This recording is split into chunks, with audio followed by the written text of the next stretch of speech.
Кандайсыздар? Жакшысыздарбы? Жашооңуз жакшыбы? Кандай жигиттер? Акыбалыңар жакшыбы? Кайсы жерге жаракат алдың? Таштыйбы.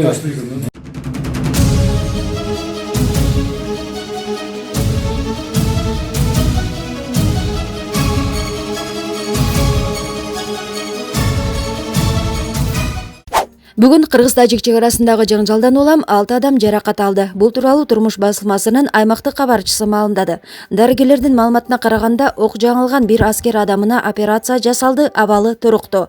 Ок жеген жөнөкөй жаранга дагы медициналык жардам көрсөтүлдү. Таш тийип жаракат алган 4 адам дагы учурда облустук ооруканада дарыгерлердин көзөмөлүндө болуп жатат. Алардын ден соолуктары канааттандырарлык. Баткен облусунун жетекчиси Акрам Мадумаров жаракат алгандардан кабар алды. Жабырлануучулар ага чегара маселесин чечүү керектигин айтышты. Мадумаров саат 16-да тажикстандык коллегалар менен жолугушаарын жана ал жерде укук коргоо чегарачылар менен бирдикте сүйлөшүүлөр болоорун кабарлады. Чегарадагы чатак мындан 3 күн мурда тажик жарандары мыйзамсыз курулуш кургандыгы үчүн жаңжал чыккан болчу. Кече түнү кыргыз жаранын тажик жарандары сабап салышкан. Токмок жеген Азимбек Шараповдун абалы дурус. Бул окуядан кийин бүгүн жаңжал күчөп, натыйжада адамдарга таш жана ок тийген. Маалымат булагы Турмуш Кejи сайты. Таш тийди.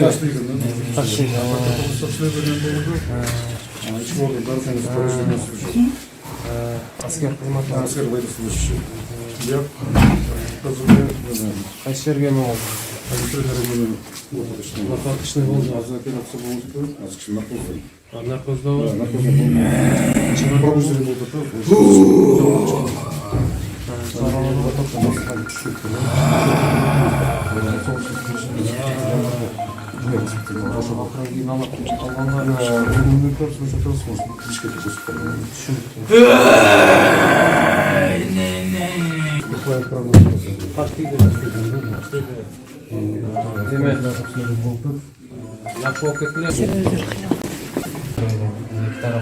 бирок оңой эмес экен. Бул эки тараптуу маселе экен. Бөлөндө отушуп жүрөбүз. Кудай сактасын, биз дагы азыр саат 4-тө жолугушам өзүм коллегам. Өзүм барып жолугуп сүйлөшүп, айтып, менен бир эч кандай жерде болбойт. Атышы же таш. Имаман өзү келип кетип да оңолмуш. Эми көрбөйбүзбү мындай окуялар өзү кайталанбаш керек эле. Кайталамаш керек. Кайра ушул эл кыйналат. эл кыйналат. Мен дагы ошон үчүн айтып атам, бул эми эл мына чегарачы солдаттар жабыркайт. Биздин дагы баягы аракетибиз өкмөттөр аралыктагы комиссия мына аракет кылып максималдуу иштеп атат. Эми мына бир тараптуу эмес экен да. Эки тараптуу да өзүңүздөр баарыбыз элибиз дагы түшүнөт. Президент тарабы катуура киришиш керек. Мына Сооронбай Шарипов менен бүгүн дагы аз сүйлөштүм. Карагыла давай жакшы келди. Бүгүн телефон менен сүйлөштүм. Сүйлөшүп жакшы карагыла, элди карагыла, чегараны карагыла деп.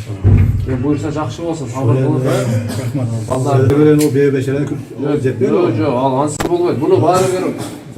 Ал жерде эми эл бири-бири менен талаш тартып чегара чечилбейт. Бул баары бир мамлекеттик деңгээлде чечилүүчү маселе. Эң негизгиси өз тынчтыкты сакталып турса, эл туура түшүнөт. Анан бул маселе алдыга жылат Кудай буйрса. Макулу, эми жакшы болсун балдар. Барам болуп турат. 1985 Ошол качан болду окуя, кандай болду, кантип сизге тийди?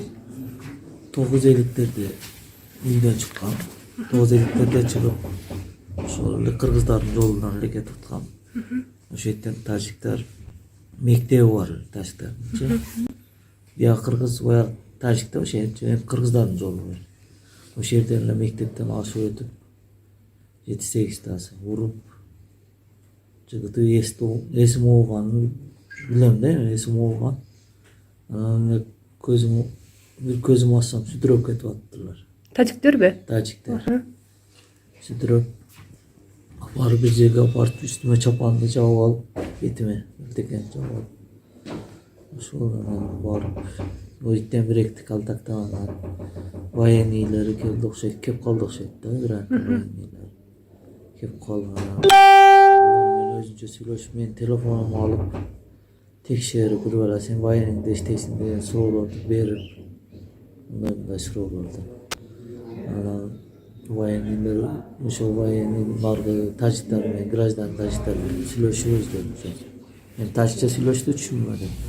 Мына эңкейтип алган эле үстүмө жаап койгондачы. Оң колумду кайрып алган эле.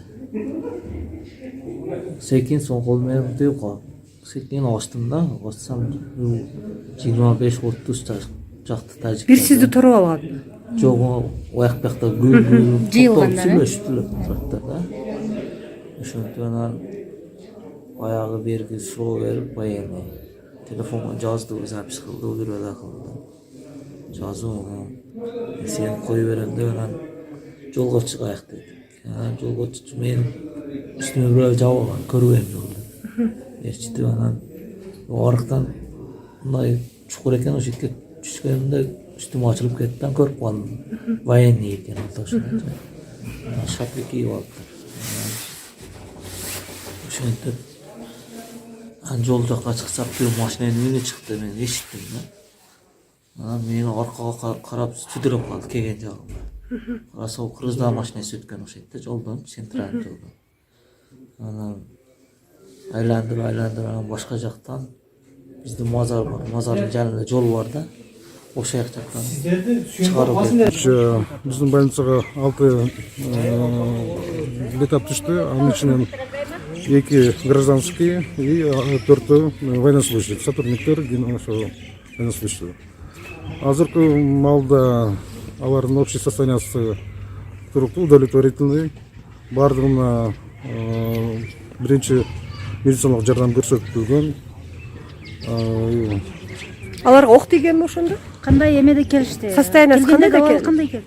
Келгенде ошо ок тийип 2 адам келди, 2 жаран келди. Анын ичинен бирөөсү гражданский, бирөөсү военнослужащий, жоокер.